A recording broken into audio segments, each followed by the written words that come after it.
Welcome, everyone, to the Tuesday edition of Minions of the Zoo. I'm your keeper, Skep, and with me I have Minions Prospero. Hello. And the Harry Channel. Good evening. Getting to be quite the little trio on Tuesday night. I hope you guys have had warmer days than I have. Right now in Midlothian, Texas, it's a cool 27 degrees, and there is an inch of, not snow, there's an inch of ice on the ground. It has been sleeting and ice storming all day. My car, I've got two cars parked outside, and they are under a half an inch of ice. Yeah. And it was I actually shoveled that stuff just to keep it off the patio. So did you get the thunder the thunder sleep? Yes, we got thunder. I was going to say that's the other thing is we had lightning and thunder in the sleet shower. Yes, that was really, that'll get your attention. Not expecting that. The Weather Channel had a magnificent picture from downtown Dallas of one of the strikes. And it, of course, most of that stuff was north of us, and that's where I noticed it was north and west of you predominantly because I watched the track of it and knowing roughly where you live in the Dallas metro. Yeah. But when you put that video up, I was like, well, that's just due west. That's not good. So anyway, so we've got the weather out here. Old people get together and talk about the weather. Anyway, how was your day, Prospero? Did you have a good day? It was fine. We've had cold rain today with a potential of transition tonight. It's unlikely. What's happened is cold rain with a nice biting wind in Virginia in the winter. That's why I moved away from that state. I'm sorry. Yeah, it's too far. I'd rather it snow. Yeah, I hear you. Than me too. Be in the upper 30s and rain. Yeah.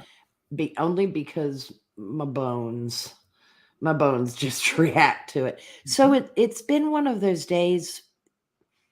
You know how winter kind of wears on you anyway, the shorter light. In Virginia in particular, and I've mentioned this before, the tendency for it to be cloudy for most of the day, and then the sun comes out at sunset with two middle fingers raised just to say, ha ha ha, it could have been me.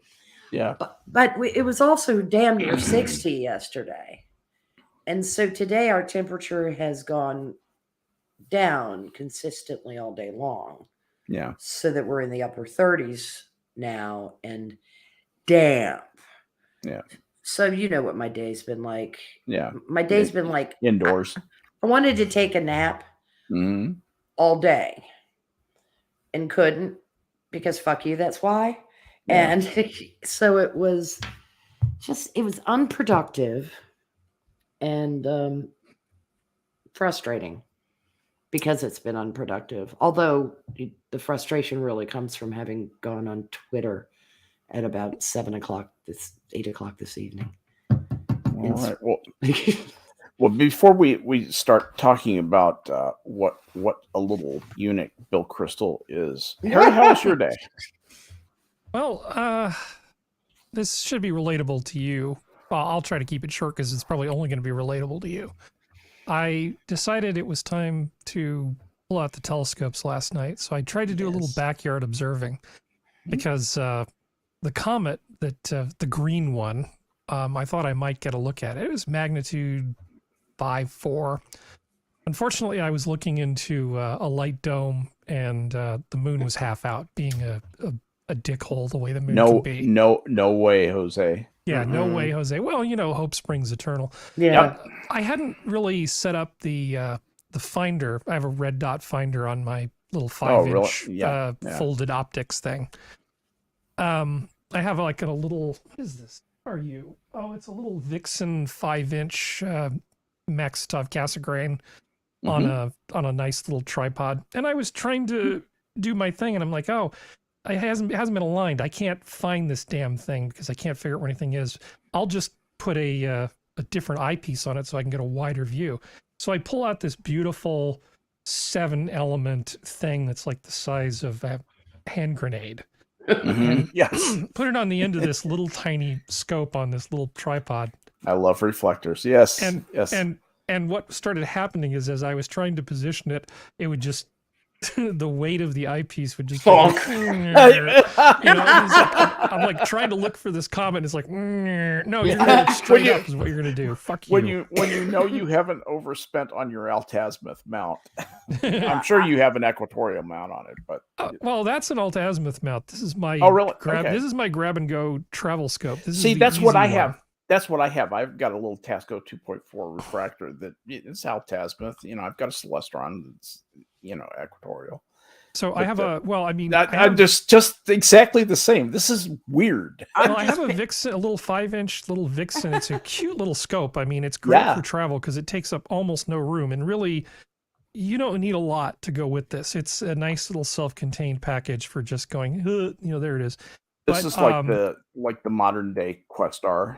Yeah, and I have a 10-inch Newtonian, which weighs a lot. It's huge. Yeah, I was going to say. And then I have a Stellar View, slightly under 4-inch refractor, which is absolutely beautiful optics.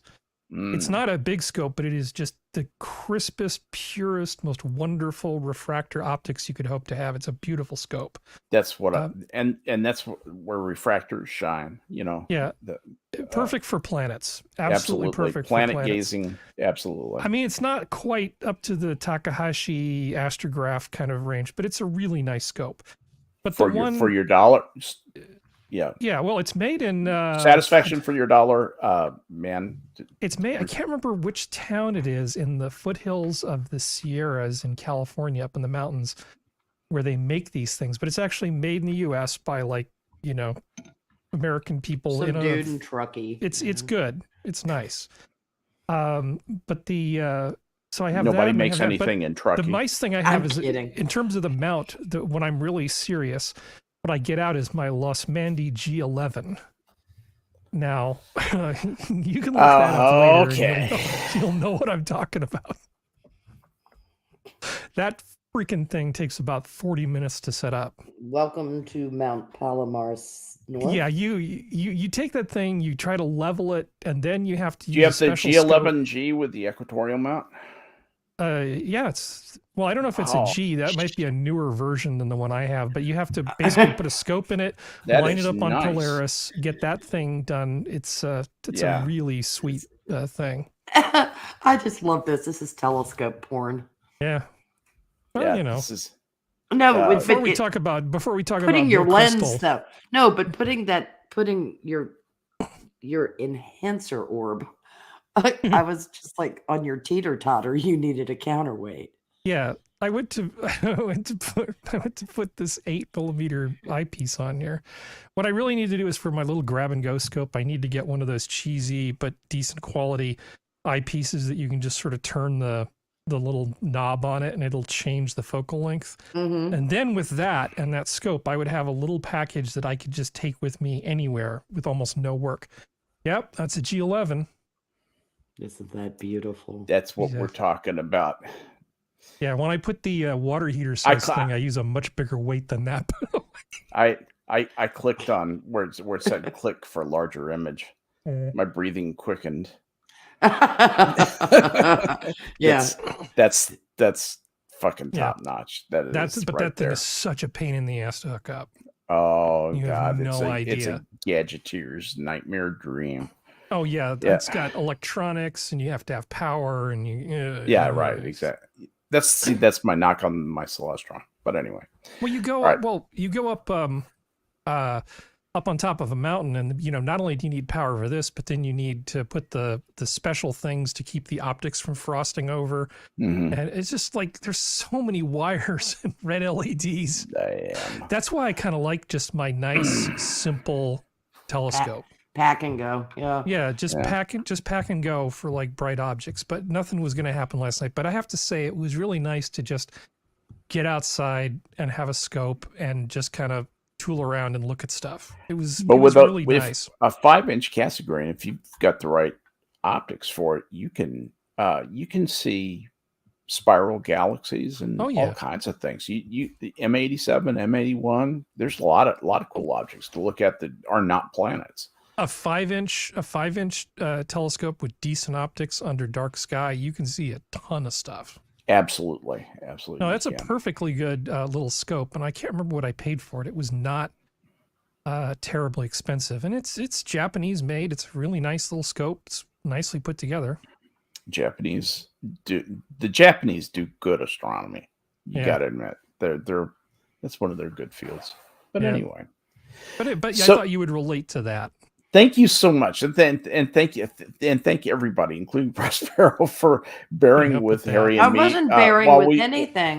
While we lurched. I had a telescope when I was young. Matter of fact, we brought it with us. I mean, it's a piece of crap on a wooden tripod. Not much of anything, but it was something I wanted, and better than Galileo had. Got for Christmas, and I can remember being able to use it in the greater Boston area at one time.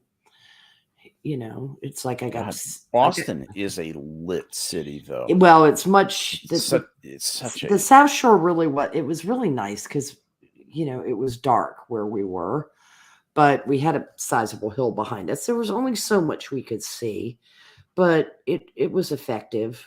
Of course, did we have it out the night that we could see the northern lights? Of course not. We just ran out because it was like naked eye viewing. Yep. And I've seen them in Michigan that way too. I was pleased I got to see them that once. It's amazing. It's amazing to see something that large move that quickly, isn't it? Yeah, it's almost like the snapping of a bed sheet in the sky. Yes, it is. Absolutely. It really was an interesting experience, and because you see from like Lofoten, Norway, those magnificent green skies and that kind of thing. This was more red, if I recall. And it would have been wherever the charge was hitting. Yeah. It just depends what, and also what atmospheric pollutants were in the air at the time, which would have really changed things, because we could get quite a dome even over us if an inversion occurred over Boston back in the bad old days, those big smog domes. So, but anyway, you were talking about some interesting stuff, and you and I were chatting about that. You said I just got around to reading Matt Taibbi's thread on the last Twitter files drop. Yeah, and I am unschooled on this. I am completely ignorant on the latest things. I've just had too much shit. Right, you have. This was 4 days ago, and I mean, my Twitter feed is so fucked up right now, and that bleeds into Dave Rubin's visit with Elon Musk. Sure, I'd like to. Yeah, because of how about all of that. Good for Elon for calling it a flaming dumpster rolling down the street. What was he calling a flaming dumpster? The problems that they're having. What problems? They might have to completely rewrite the code. Yeah. Sometimes the Twitter. Best thing to do is to just rototill the code at Twitter. Yeah. At Twitter. Yeah. Oh, yeah. There is so much stuff buried in people's accounts that are still suppressing their accounts. There's probably no good map of the code. No combination of documentation plus human that can provide an accurate, maintainable picture of the system that can be translated into modern documentation. I can't believe they blew that. Well, you know how the road to hell is paved with good intentions. The road to hell is paved with feature additions. Yeah. These are features, not bugs. And it's like one of the things, I don't know if you remember recently, Android users couldn't get on Twitter. That was them trying to fix a piece of code, and it broke another piece that made it so Android people's Twitter accounts wouldn't work. it's just been one shit show after another for the engineers that are remaining, the ones that actually know what they're doing but keep finding landmines. I think doing the Dave Rubin first might be better than the Matt Taibbi. Rubin had noticed that Twitter got really, really good for a while. Everybody's engagements were up. And then all of a sudden it seemed to kind of again. Yeah. And a lot of people were complaining about it. And Dave had noticed that his engagements were down. And so he had contacted a couple of engineers at Twitter about doing a dive into his accounts. And they were like, all right, we're going to take a look, blah, blah, blah. Well, he gets this phone call, I guess it was last Tuesday, that if he can get out to California, Elon would like to meet with him. Dave Rubin. Yeah, Dave Rubin. Okay. So he scrambles around in the afternoon on Tuesday and gets a Where flight. did I put that plane ticket? And gets a flight. As he said, I sat in row 32E and my seat back wouldn't go down, but that's okay. I was getting a meeting with Elon Musk. It was after midnight when he spoke with Elon, and Elon said, is there anything tonight that you absolutely must speak to me about? Because if it is, we will do it. If not, can we do it tomorrow? And this is after midnight. That'll tell you the kind of hours Elon Musk puts in. Dave Rubin was like, absolutely, it can wait until tomorrow. Did you see what he changed his bio on Twitter to for what one day? He said, Mr. Tweet? No, he says, no, he said, I work 18 hours a day, then I go home and play Work Simulator. Yes. Yeah. In his bio. I love that. Yeah, because Dave said, he's just like Trump in that way. Neither one of them have a hobby. Yeah, and he's like Churchill. He doesn't need a lot of sleep. He takes combat naps, I think. Mm-hmm. Which if you can take them and manage yourself, you'll be okay. Rubin was like, no, you go get some rest, and he said, I'm hoping to get a nap. And the next day, it was after midnight when Rubin met with him again. The thing that Musk does not do, he doesn't occupy himself with what Steve Ballmer of Microsoft used to call administrivia. Yes. You know what I'm talking about, don't you, Harry? Yeah, he's trying to delegate what he can. Yes. And David Sachs, of course, is working with him. He really doesn't get caught up in it at all. No, and it's one of the reasons that people are being perplexed by him joking and laughing and commenting on Twitter on some of these all these geniuses saying that he's not really running his company. Uh-huh. Oh, for fuck's sake. Yeah, if he gets 4 hours sleep out of 24, it's a good day. Mm-hmm. But anyway, Dave met with him, and the engineers were there, and there was somebody else from Twitter. He said, I'm not sure we were ever even introduced, so I don't know what his name is. I'm sorry, but David Sachs was there, who's helping Musk. And it appears that there are things remaining on Dave's account, like a little sit down he got when he protested Jordan Peterson's unfair banning from Twitter. It remains on his account. It says received strike, received warning, received down in the account. And these engineers were drilling down in there, and they're like, these things are still here, even though they were cleared up, even though this stuff was reversed. So it's like your bad actions are held against you in perpetuity. It went on your permanent record. Is it possible that some of those geniuses at Twitter weren't the amazing? Yeah, they're not sure. Impossibly together management, Yeah, and they're not sure that this is an team. Occam's razor. Okay, that it's not necessarily nefarious. It could just be sloppy. Oh no, the presumption of stupid. Yeah. Yeah. Always. Total presumption of stupid. Always. Unless there is enough correlation of coincidental stupid to defy your capability of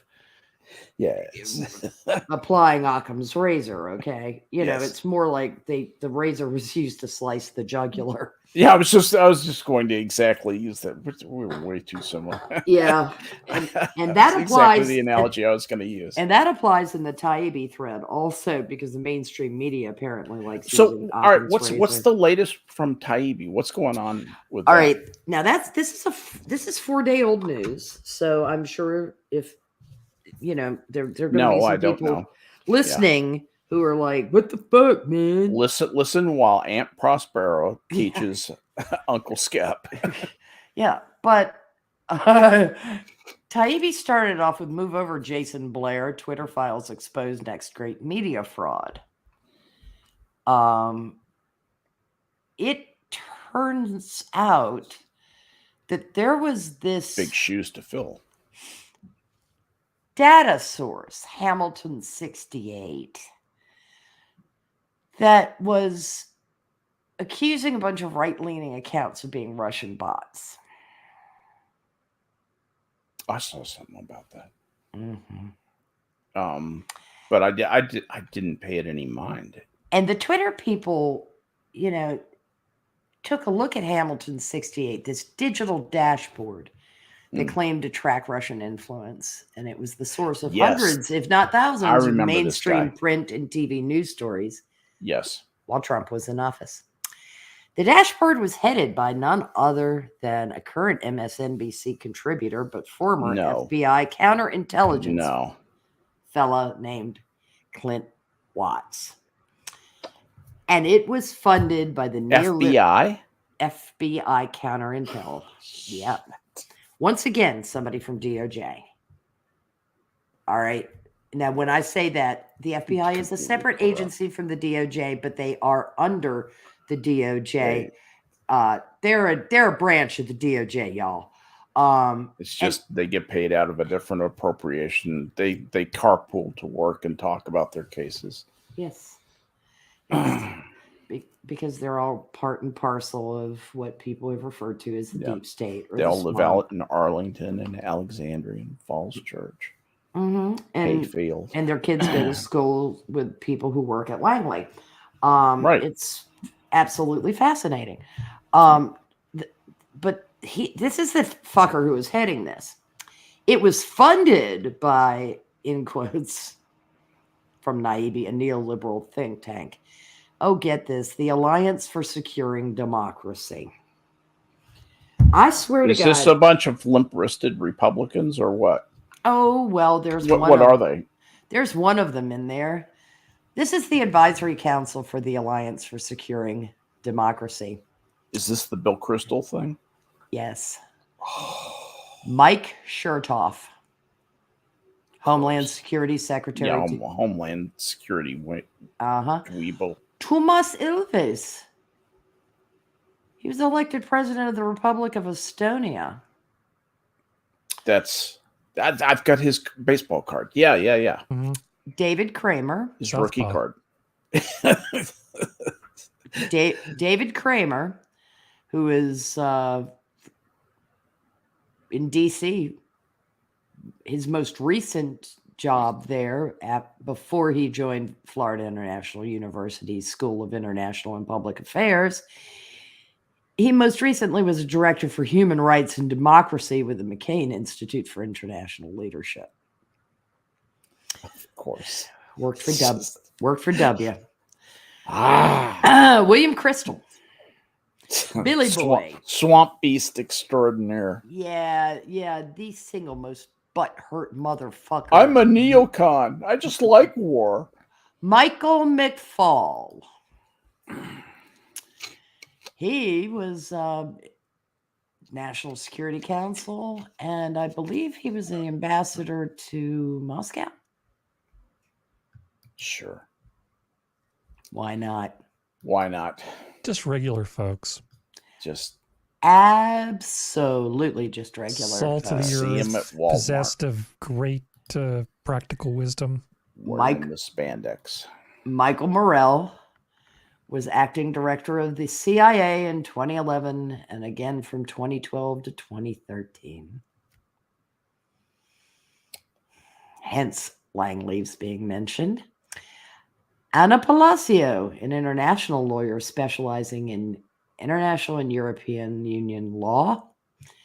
She's a member of the Council of the State of Spain and a founding partner in the law and public affairs firm Palacio and Associates. She was part of the European Parliament. I was going to say a power player in the European Parliament thing. Yeah, that's the in the EU. And then the Parliament is weirdly not powerful, but you know what I mean. Yes, but they're weirdly fascist. Yeah, I'm sorry, authoritarian. John Podesta. Johnny Podesta. What can you say about Johnny Boy Podesta? Hillary for America. He's kind of a male. That man is a Democratic slut. He'll work for anybody that'll pay him. That's what he's kind of a male prostitute. Yep. He's a himbo. He's a himbo. Well played, Harry. Yep. And for years, we've had this shit barfed out at us by mainstream news. Citing Watts or citing Hamilton 68 when claiming Russian bots were amplifying. And it turns out that Hamilton 68 is really dubious. Essentially, has nothing to show that it's legitimate. Correct. And Yoel Roth and other people at Twitter copped wise to this. And they weren't happy, but they were having a hard time figuring out what to do about it. Ooh. So they asked Hamilton for the list, and Hamilton was like, and so they reverse engineered it and got it.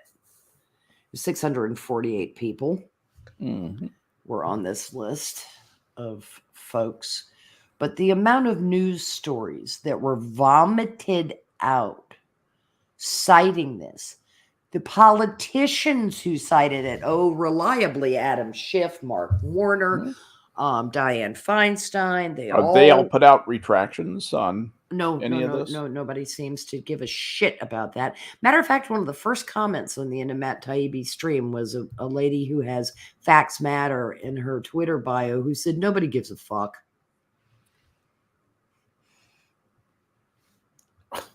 So a guy who wrote a book Facts about Matter. The U.S. Constitution, a Chicago-based lawyer, he was on the list. Podcaster was on the list. Woman who was a child of war in Lebanon. A British comedian. Dennis Michael Lynch, who's worked on Newsmax and is a podcaster. Editor-in-chief of Consortium News, Joe Lauria. But it is like this digital McCarthyism. And Russian propagandists seize Kavanaugh controversy to sow division online. From The Observer. Mother Jones, I think, cited it something like 14 times. It was also used to smear Mother Jones. Tulsi Gabbard. Fair and balanced. Yeah. Russia. Yeah. And it's this crap is just... Tulsi Gabbard might actually issue her retraction. She has enough integrity. She might actually come out. Elon Musk has asked. Elon Musk has weighed in on this thread and has asked Mother Jones and MSNBC and these other news outlets if they intend to issue retractions. Because this is the reason the Twitter files are coming out is I actually do think that Elon Musk gives a wee bit more of a shit about free speech and lack of interference. And he should tell them that do what he says, or he'll turn off their Teslas.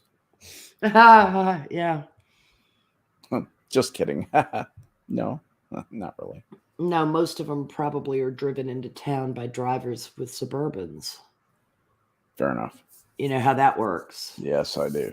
You know, like Virginia, the Democrats were like, no, you have to stick by California's all electric by 25 rule or 26 or whatever the fuck it is. Yeah, Youngkin couldn't get it overturned because of the lockstep Senate in the state. Those pricks need to go away. I'm sorry, which pricks? The Democrats in the Virginia Senate. Oh God! If you're signing on to something like that, you know, it's like what is wrong with this? What is wrong with the school board in Fairfax County? What the hell has happened? Oh, Fairfax people? And Loudon and the others. No, Loudon too. Loudon's just they don't like giving out merit scholarships and that kind of thing. Yeah, well, it fucks up equity, buddy. Just if your Asian kid has been named, a semifinalist or something, and might be eligible for a scholarship. We're not going to tell him because they're white he's adjacent. They're white because adjacent, that's a good thing to do. They're not really Asian. They're white. Okay, and it's white Asian. It's fucking white up Hispanic. It's fucking up equity. Inconvenient Hispanics are white Hispanics. Inconvenient Asians. Oh yeah. White Asian. I assume that's the preferred nomenclature. Oh yeah. I mean, George Takei, authentic Asian. Authentic to true blue to the cause. Yeah, absolutely. Rainbow, really rainbow. But he keeps bending over for the party that took everything away from his people, and he knows he'll get it in concentration camps. Yeah. You know, because there's no other term for those camps than concentration camps.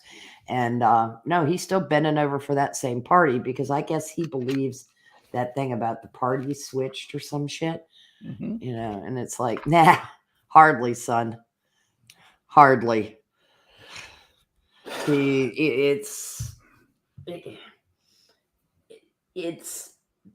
maddening. It's not surprising. None of this stuff but is you surprising. You see the bad actors flitting away from their positions, not admitting to anything, admitting no weakness, showing no weakness. They're doing what the Republicans should do. The Republicans are too timid and weird to, do anything that makes sense. God, both our parties are so effed up right now. They really are a mess. Yeah, really, truly, they really are, and we've got a guy that, and they're both split. They're both split between them profoundly. Profoundly split. I don't know if you saw Garl's cartoon about Trump the other day. No, what was it? It was America. Yeah, I do too, and he's spot on with this. And I'm sorry if I offend anybody out there in Trump land. I'll offend them with you. Go. America written on a wall and all the letters crossed out other than me. With Trump holding the chalk. Yeah. Yes. Okay. Yeah, because he flat out fucking lied about Ron DeSantis. And now all of a sudden he's saying that how bad Florida was during COVID. Dude, the internet's forever. The videotape is there. You were praising Florida. You live in the state. Come on. I mean, come on. Donald, for the love of God, come on. But yeah, for the love of God, what God? Me God? Yeah, you God. Monomania. It's just, it wears so poorly. And I don't have TDS. There's a lot Trump did that I supported. Yeah. And there's more work that he could do that I could support. I would like it if he'd get the services in shape, start acting tough with other people. I could get behind a president who would do that. I just don't think Trump is the guy I don't think he can do that anymore. I don't think he can. I think 2020 broke him. Yeah, I agree with you. Well, actually, I think COVID. It was the COVID, not the election so much. He got played by the swamp. where he looks at it is at the election. He says, I lost. I understand, but it's because of the weapon of COVID that was used. And he got played. He got played by Fauci. He got played by Birx. He got played by a number of people. He really did get played by Fauci. I didn't think about that. Yeah. And Birx. I didn't think the Fauci is an evil actor until well into the thing. You know, when I thought, well, he had to start lying to, you know, I am the science to protect himself. Yeah, he thought he thought by keeping control of people, by having this, you know, Canadian-like control, you know, Justin Trudeau thinks he's doing it right, and Fauci thinks that's doing it right too. Good God, this is how much Canada's a mess. For those of you who aren't following Canada, it's a fascistic mess. I'm sorry. Go ahead. Bureaucrats. Yeah. Whether they're in the Politburo or whether they're in DC, are self-justifying little toadies. And they are populated primarily by what I would consider to be midwits on the bell curve. Because if they were genuinely successful in the adjacent field in which they're operating as bureaucrats, they'd be making money in those fields rather than sucking off the taxpayers. Fauci completed a residency but never practiced medicine. Basically, he went into public health administration. Yeah, it's better because you don't have to deal with so many sick people. You don't have to talk about large numbers of sick people as an abstract concept. And go to amazing conferences. Always first class. Go to amazing conferences and you don't have to bury your mistakes. Yeah. You pass them. Practicing the best kind of medicine for a guy like him. You passed, right, because I think he rests firmly in the midwit range on the bell curve. Yeah. Look, I live in the midwit range of the bell curve. He's a Kamala Harris. I'm perfectly comfortable saying that I live in the midwit range of the bell curve. I have no problem with this. So I can say this. Not really true, but okay. Well, I don't know. I do. I don't. That's just a silly proposition. I know what I've been told, but the I've known a lot of people. Yeah, I've known a lot of midwits. You're not one. You're. That's not a midwit. But I don't know what else to call Fauci because I don't want to call him an incompetent, even though he didn't do real well with the AIDS crisis, and that really should have been the end of him ever crawling to the top of any major administrative. But apparently, the boy was very good in school. He did extremely well in college and medical school. He had very high grades. Good for him. But as soon as he got out of the academic environment, I think when he hit third year, he probably sucked pretty bad. Yeah, well, my guess is he was encouraged to go into medicine that didn't involve patient contact. which look, the pharmaceutical firms are perfect. That is perfect for a failed MD. Absolute perfection. And he wouldn't have been any good as in forensics. Oh God, no! People don't realize pathologists are the smartest doctors. Right. That's why been my experience. Saying. Those guys are the brilliant ones. That's why I'm saying he wouldn't have done. The surgeons are jocks. You know, they're like airline pilots. They follow. There's a reason that they're real careful, and that's fine. There's a reason that surgeons and doctors were kept separate in Britain for a good long while. Fair enough. Cutting and pasting is entirely different. They keep their barristers separate from their what solicitors. Solicitors. That's the other one. And do you know what they do? Because I've forgotten that barristers represent you in court. Solicitors handle wills, trusts, deeds, gotcha. And I think solicitors get the boring stuff, and the barristers get to wear wigs. One of the two fat ladies, the cooking duo, was a barrister. Yes. I believe it was the brunette. I don't remember. I don't know. Maybe she was the one who was in the RSN or something. I can't remember because one of them was just Her Majesty's Navy and the other was a barrister. They were both very bright and very funny. Oh yeah, women. Even though they said we've been rattling on for 40 one of them minutes. always said Japolino.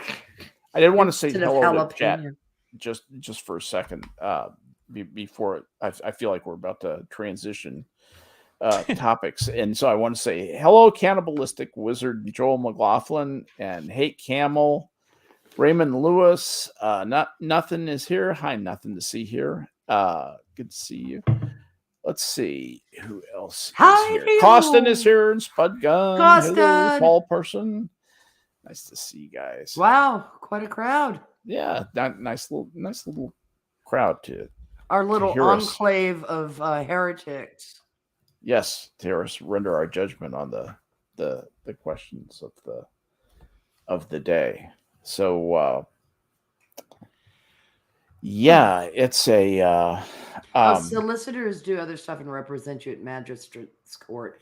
I knew they did some representation, but barristers are the Crown Court. Thank you. Do you have to wear wigs in magistrate's court, Spud Gun? I do need an answer to that because I'm trying to picture what my image of a solicitor is in a wig. I guess it depends on how far the alopecia's gone. Can you wear extensions in the magistrate's court? Dreadlocks? So it's only in Crown Court, so they do magistrate's court. Why are they separate? It's magistrate's court is civil, isn't it? And Crown is both civil, some civil and criminal. Is the difference civil and criminal, Spud Gun? Of course I could Google this, but you're here. Spud Gun says no, you don't. That's only in Crown for King's Counsel and judges. He's talking about the wigs. Thanks. You don't get to, so in magistrate's court, you don't get to wear a wig. Periwig. I'm not going to law school if there's no wigs involved. I'm tragically broken.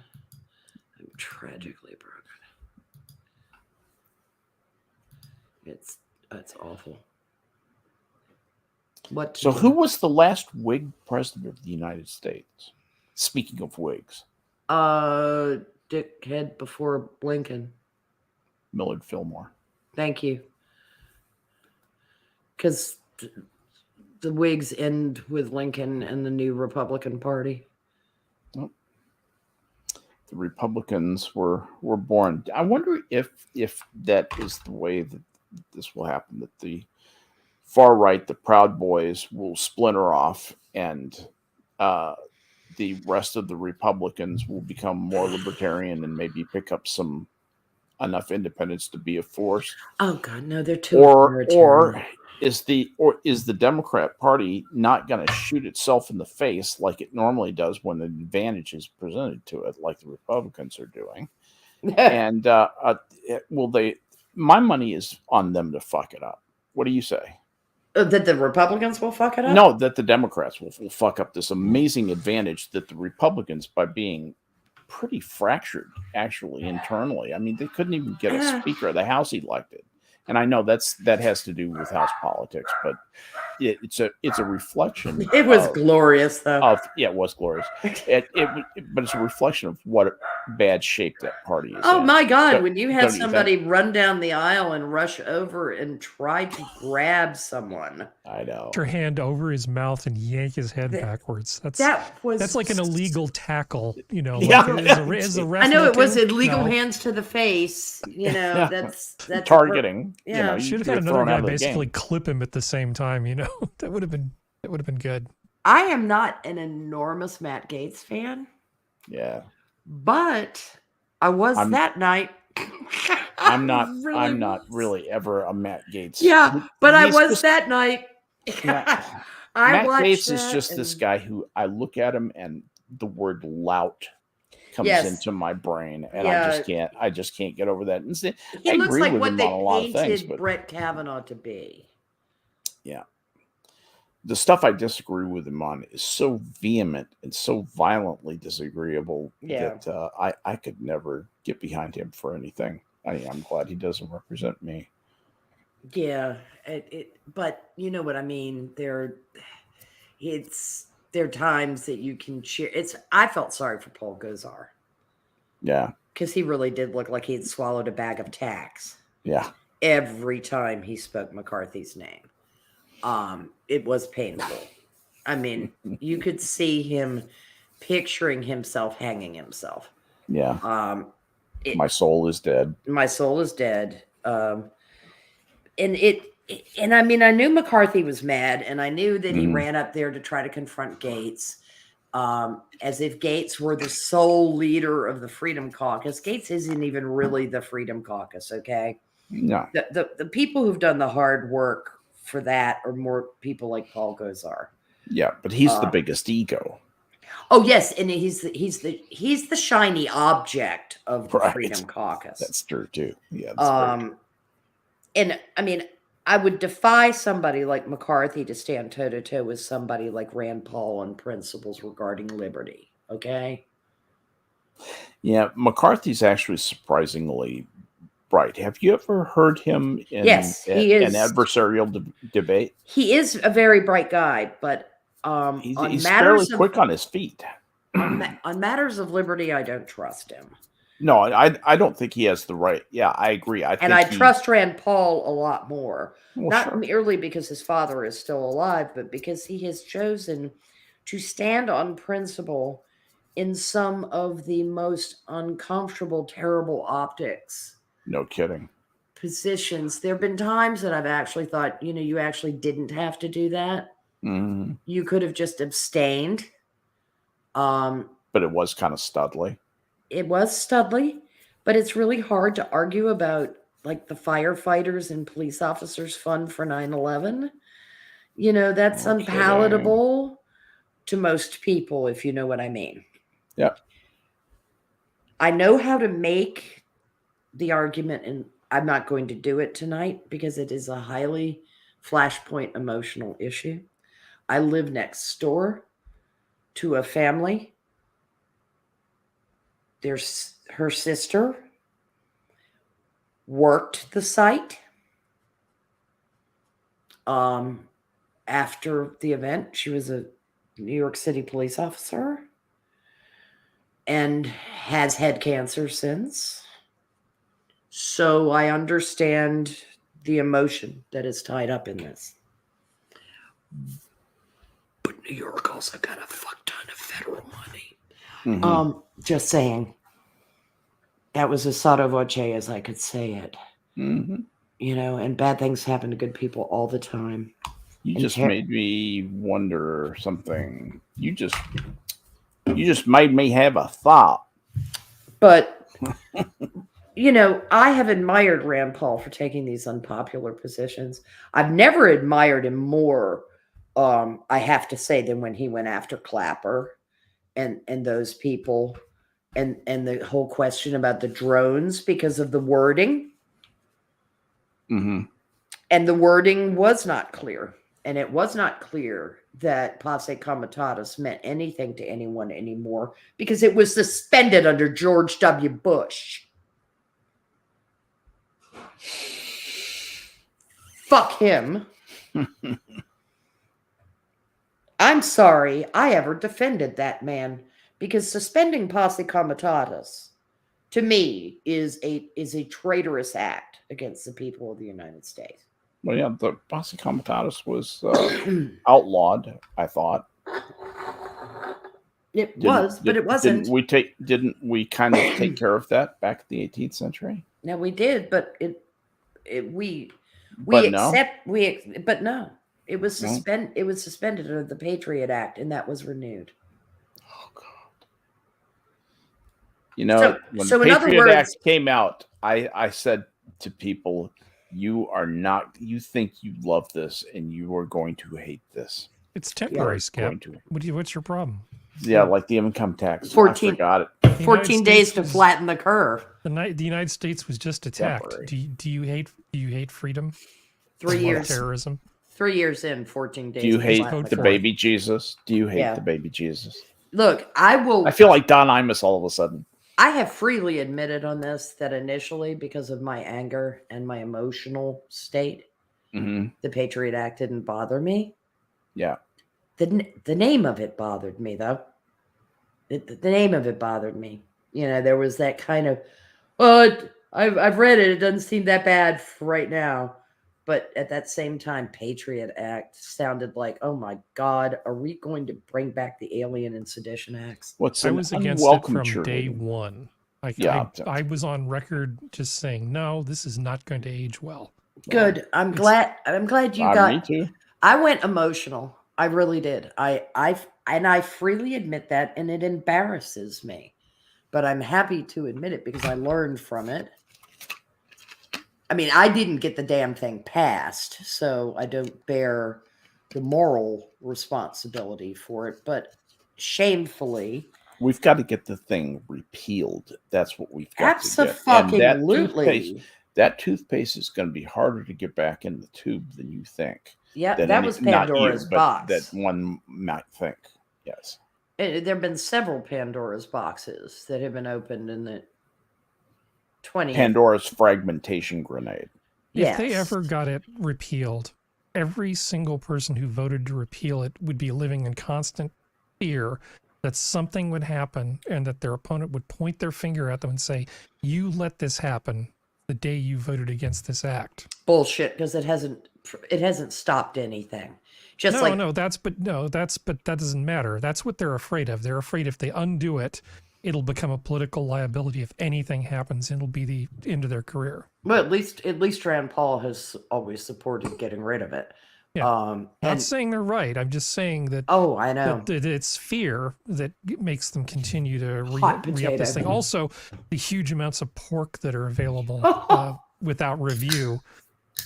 As long as everybody gets a taste, it's not so bad, right? You know, as long as everybody gets to wet their beak. Yeah, wet their beak and whack. I mean, it's a wanker.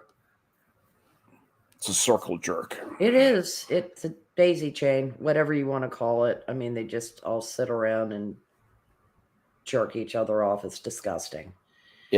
It really, truly is. And academia has become a circle jerk, too, if you really want to. Well, it's a revolving door between the two. I mean, it's just like either you work in a high-class brothel or you're working as a two-penny whore in a back alley. Which one is it? Because it's just nothing but prostitution at this point. You know, and people are like, they should wear their sponsors things like NASCAR guys. It's like, no, they really should just list their Johns. It's cold, but yeah. Well, it's nowhere near as classy as NASCAR. Yeah, that's true. At least those people have a skill. You know, it's interesting. Other than fucking.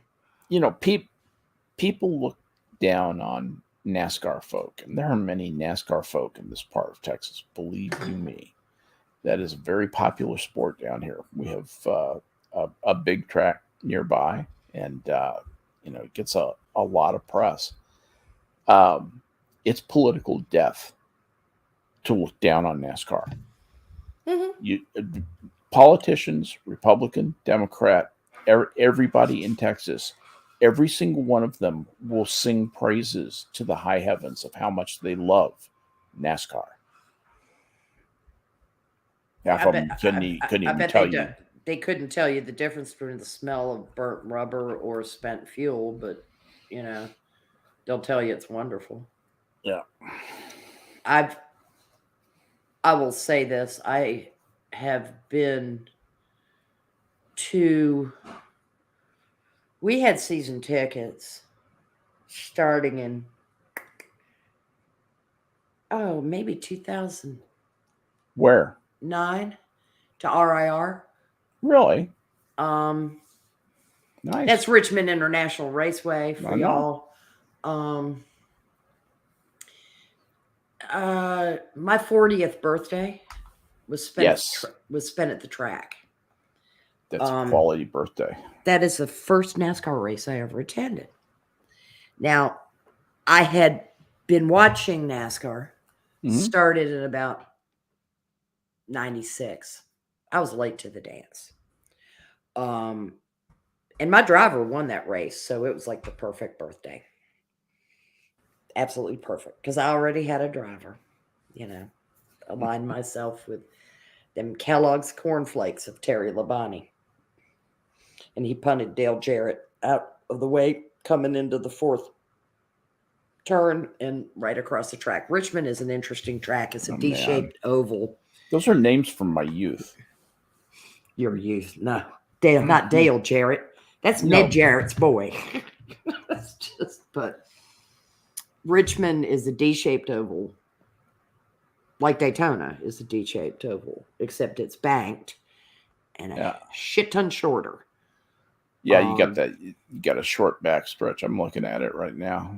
Yeah, it's an interesting track. It is a very interesting. A lot of drivers love it. The front stretch is what looks absolutely terrifying. Out of 4 into the flat, coming up into the curve of 1. Yes.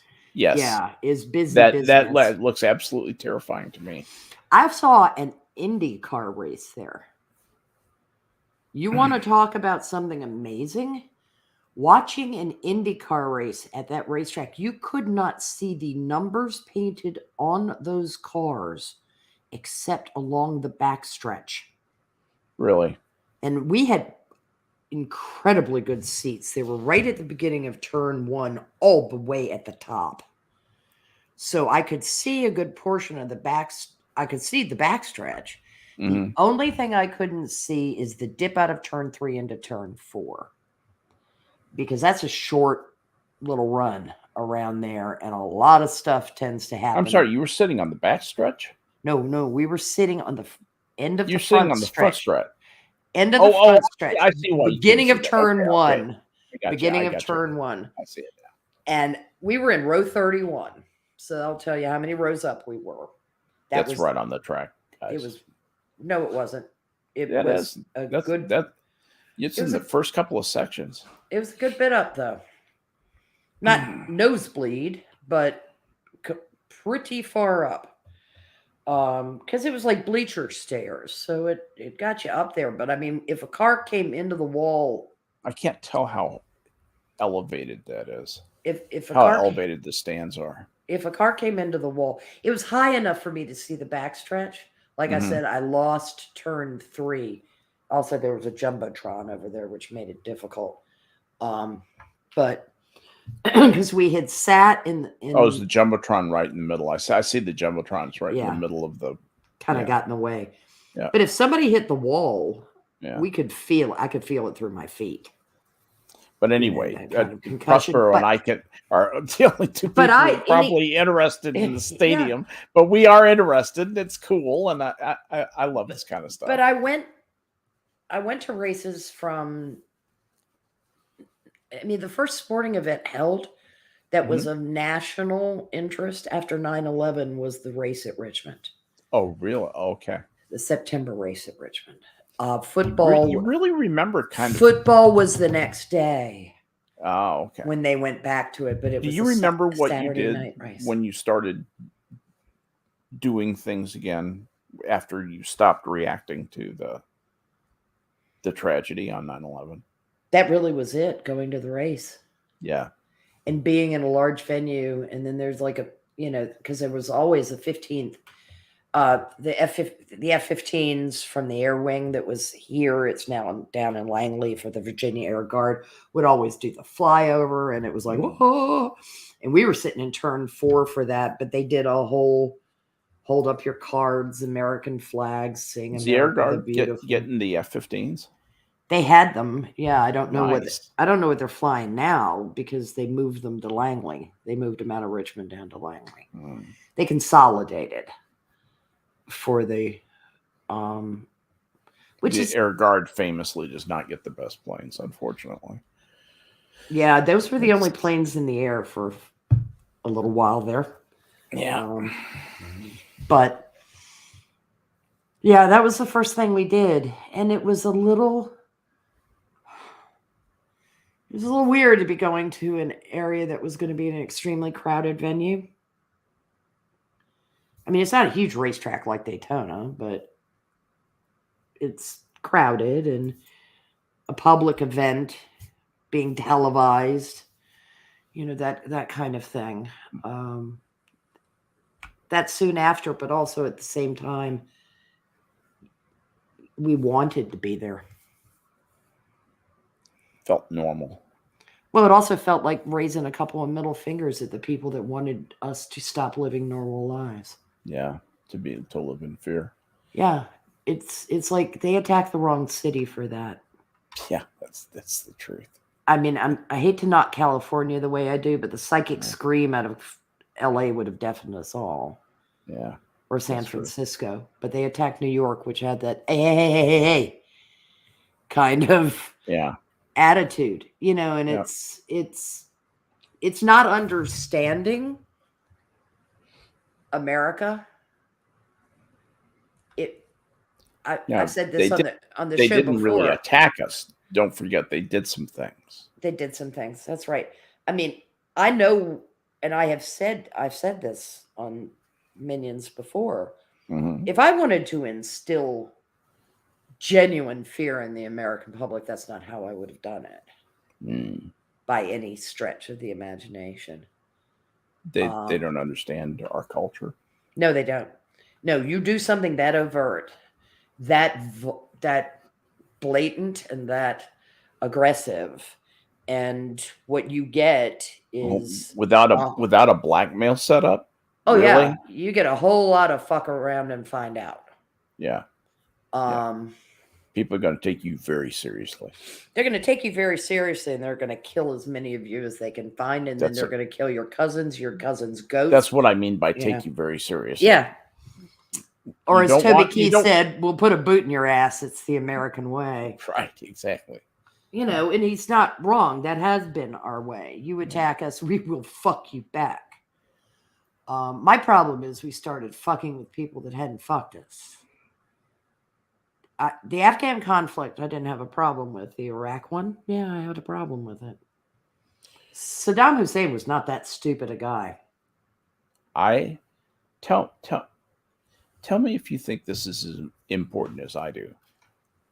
George W. Bush being deceived, essentially, by his own advisors in his own administration. Yes. And not being a strong enough leader or manager to look past that and say, no, I want to go with more caution here. We're not going to attack these people. There are other ways to make life just nasty and terrible for these people, and we're going to do it without killing American boys and putting us into a death spiral debt.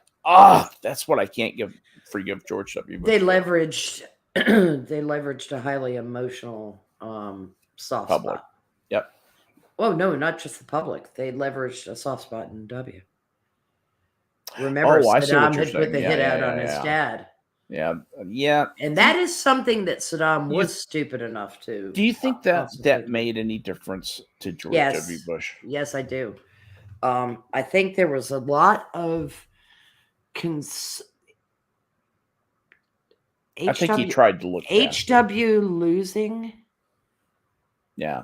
Because he didn't go into Iraq and finish business. Well, might have been part of it. People thought he was wishy-washy. And then the whole thing about taxes, no new taxes, that's what lost it. But my point was he never said anything about the old taxes. Now did he? Mm-hmm. No. And they didn't levy new taxes; they just raised the old ones. I was like, he didn't lie. You're not getting it. You don't know how taxes work. But I think look at the love affair with Bill Clinton. Because Clinton was so tough on Saddam when he found out that they wanted to assassinate HW. He was able to, look, we're liked by Democrats. After the Democrats hating Reagan, Yeah. You should have taken a hint. They hated Reagan with no reason to hate him. You really have to be immune to the blandishments of all politicians. All politicians should be considered to be lying anytime they're not dead. And your policy advisors should be viewed with suspicion at all times. Every last one of them is a Rasputin wannabe. Or they're owned by some special interest group or the Chinese. Yeah, get out of my fucking office. I have a brain. Yeah. You know. Are you worried about Chinese ownership of humans and real property in the United States? Because that's a real concern to me. The Bidens are obviously clearly wholly owned Chinese subsidiaries. Yes. Al Gore has been for years. He was the one bags of cash from the Chinese for his the Clintons aren't even that bad. Al Gore was actually one of the worst, if you want to know the truth, in terms of taking Chinese money. My point is that no kidding. Imagine that your karma is to have to attend meetings with John Kerry and listen to one another spout about, they almost deserve that hell from each other. I mean, Gore and Kerry are two of the. I liked Harry's little, it's almost like the desperation laugh of, no, that is hell. Please don't make it come true. How did they get those two egos in a room? Well, to get those two bloviating twats that say nothing. They're so boring. At least Tim Kaine gets excited. In the debate, he covered himself in shit because he looked like a terrier eating cat poo. But his problem is he's a communist. He's a real socialist. Yeah, Tim Kaine's an idiot. If you dropped John Kerry into a functioning nuclear reactor, it would stop immediately. Yeah, and never restart. He is. That's how boring he is. He's a human representation of entropy. Neutron moderator. Well, neutron moderator. I was going to go for entropy. I was going for long game, and you just. He's a neutron trap. He sucked all the energy out of the room, literally. Yeah. Yes, he's made entirely from the chemical boron. God. Al Gore is slightly worse. John Kerry can still modulate his voice. Oh, Gore. Oh, God. I can't even imitate him. He's so pompous sounding. He's just, I don't know. Oh.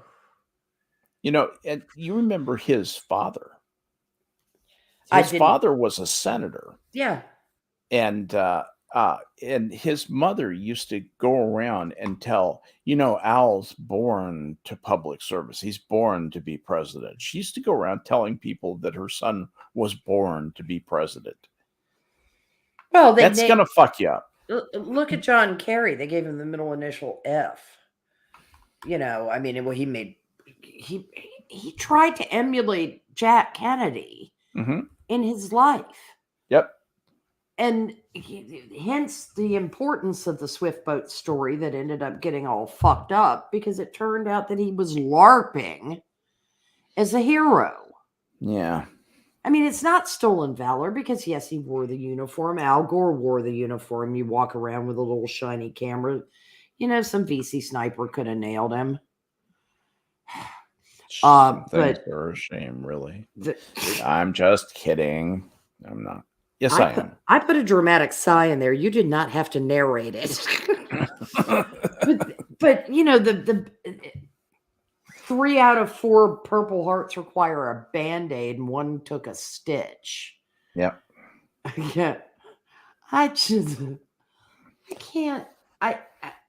How dare you? And then I'll throw all my medals over the fence. Let me just tell you this: on a working U.S. Navy ship from my era, which was 75 to 79, during that time, the average injury that reported to sickbay was worse than most of the stuff that happened to John Kerry. Yes. Yeah. Now, there have always been malingerers. Let's use that term, shall we? My dad mentioned that there were guys that would shoot their little toe off to get a Purple Heart and get sent home. Well, no, that was just to get a transfer. Yeah, to get, and by and large, they were viewed as shitty little shitheads. You know, I mean, George S. Patton's problem was not believing that anybody could suffer battle fatigue or shell shock. You know, that's he knew perfectly well what that was. Why he got in trouble. Yeah. But he'd also seen malingerers. Yeah. And when you're in an existential war, like World War II, you're really what was most important to Patton at that moment, do you think? Beating the fucking Nazis. Well, yeah, and part of that was the importance of his image, and he understood the importance of his image. He had to act the tough guy. Yeah, but it was also the Mike Milley imitation would not have flown. No. I'm trying to get in touch with my NRH. Mike Milley is a soy boy version of Admiral King who let the Nazis run rampant in the Atlantic because he hated the British. I don't know much about Milley's service record, and I'm not going to judge him, but based on that. Will. But when I saw him up there, I almost felt like he was a hostage. You know, I want to find out more about White Rage. You know, I would blink if they're holding you against your will. The idea that you were wearing the star, at all, and that you would get up and even the 4 stars, that you would even get up and say that. Yep. That you would do performative politics while wearing a uniform means that the commander-in-chief gave you an order. The commander-in-chief gave you an order, and you will do it. Yeah, no, you will do it just like that. I will retire. No, sir, find someone else to go out there and spew your bullshit. That's at that level. That's not. What's the difference in the pay? They would not pray. They don't prize their integrity to pay that high a price, and that would be a high price. They would want more. Well, tragic, from that, and that's the way these people think. Well, that's the way the Pentagon works, because the integrity of the common soldier is far more valuable to him than the integrity of those pricks that wander around in the Pentagon. Yeah, and that's, I mean, my distaste for the Pentagon. There is a Pentagon syndrome, and it boundless. Is real. It is boundless.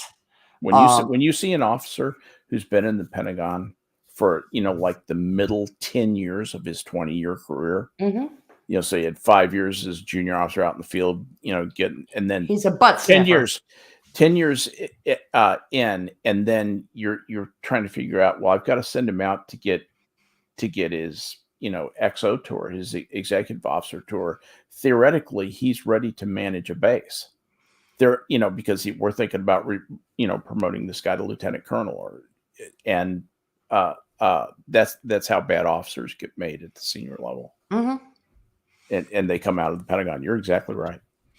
Well, look askance at that. My father-in-law did two tours at the Pentagon. As did my father, as a matter of fact, 2 tours there. Technically shouldn't have, because it was wartime, Vietnam. But by attaching him to McNair, he could still work at the Pentagon. Right. Which is how that was done. My father-in-law retired at the end of that second tour, when they told him the only place we have to send you because you didn't finish college is back to Vietnam. We can't make you a general because you didn't finish your college degree. Thank you for your service, sir.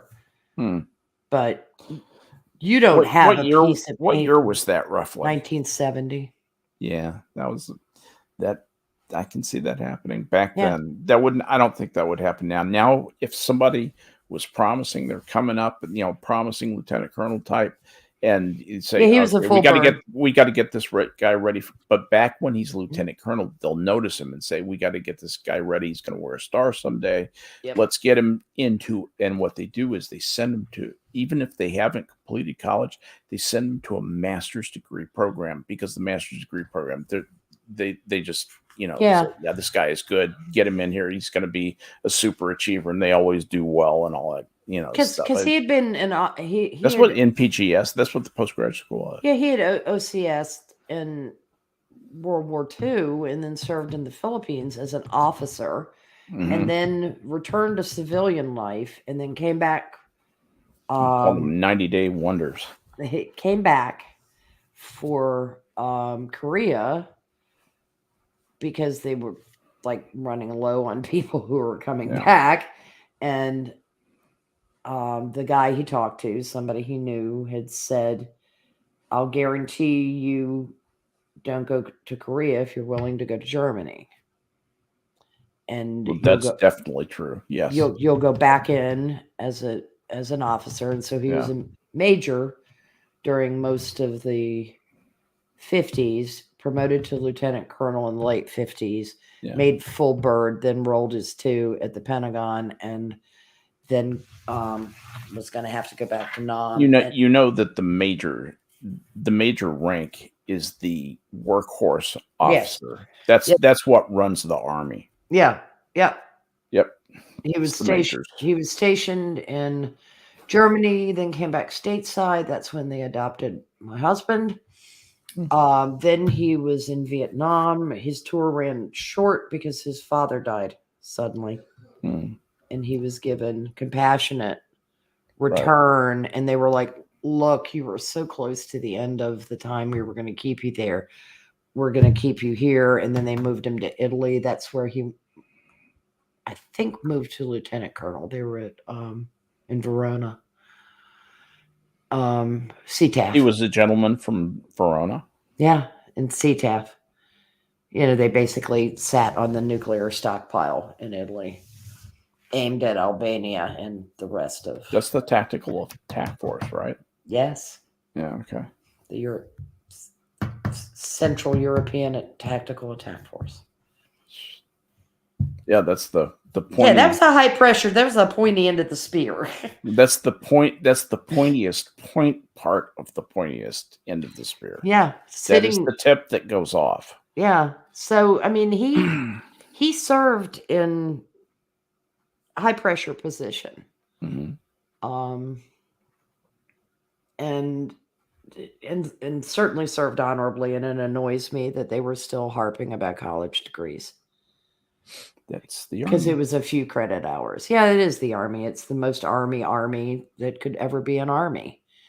Like the Navy can often almost be that stupid. I've seen them do it. Yeah, they're amazing at it sometimes. Yeah, but the Army is spectacularly stupid. Yeah. The Army is so much bigger. It is. Huge. There's just a lot of people in the Army, and so there's a lot more room for stupid. The Army was stupid during wartime. I mean, I consider it was rather stupid to take my father, who was at Princeton. They had decided he was smart. They put him in physics and optics. And then they were like, okay, fuck that. We're just going to have you drive a truck in a war zone. That's how he got that job. That's how he got that job. He got that job because they told him, yeah, we don't need your brain anymore, prick. Just get in the truck and drive it. Yeah. He did a good job. He had fun. Yeah, he lived. Almost not, but yeah. No, I mean, he did. Being in the job that he was in, where he was, they were north of the Battle of the Bulge. Yeah. That's it sucked hind tit. That whole Christmas January sucked horribly because they were north and they were just basically they were slogging through mud pits because that's what that part of France and Belgium and the Netherlands are. Yeah, they were running them all over Hell's Half Acre. Yeah. I found some descriptions of where the Timberwolves were, and they were running them all over Hell's Half Acre for a while. And then finally, everybody got together for the full push into Germany. And then they got to go to a town that had a concentration camp. Woot. You're talking about the 104th Infantry Division of right. the Timberwolf of the 9th Army, which was a division broken off from the 1st. Yeah, it was formed in 1942. Okay, gotcha. God, they fought. Yeah, they had 5,000 casualties. They had over 1,000 of their guys killed. Over 1,000. The only time my father ever had a gun pointed directly at him was by another U.S. That was when he was service counseling, huh? Well, yeah. Giving him some friendly advice. Dad had a truck full of ammo, German planes coming toward him that he could spot. He pulled it between two buildings, and then he heard a gun cock. And he cut his eyes over, and there was a lieutenant in the United States Army uniform saying, I got about 1,000 men in these two buildings. Get that truck the fuck out of here. They hit you, everybody's dead. Bye-bye, buddy. I mean, he'd have shot my dad and driven the truck away himself. That's what you're supposed to do. Yeah, Dad drove it away. I mean, that's what I would have done too. Yeah, that's the other thing you're supposed to do. Everybody did their job right there. Yeah, Dad said it was the only time he ever had a gun pointed directly in his face, and it was like, well, shit, I didn't know. Focuses the mind, eh? Yeah, well, it got that truck in gear. Oh me! But his stories were always told amusingly that way. He driving at night by the light of the moon. It's kind of fun. Your left foot's on the floorboard, your right foot's working the clutch and the accelerator at the same time. It's awesome. Brakes. We don't have no stinking brakes. The hills are for. That, no doubt. Yeah. Well, anyway, we've been going on for over an hour, almost an hour and a half. Are you guys winding down? Because I'm yes, sir. I've been going on, and I apologize. No, it's okay. My voice is trash, so I appreciate you doing all the heavy lifting. We both thank you. But seriously, I just enjoy getting together with you guys, and we do. Prospero and I prattle on, but we have a good time. Anyway, want to thank chat for coming out to see us tonight. Were you going to say something, Harry? I was just going to motivate you to end the show by saying there's pictures of telescopes in Discord. Excellent. I shall go there post haste.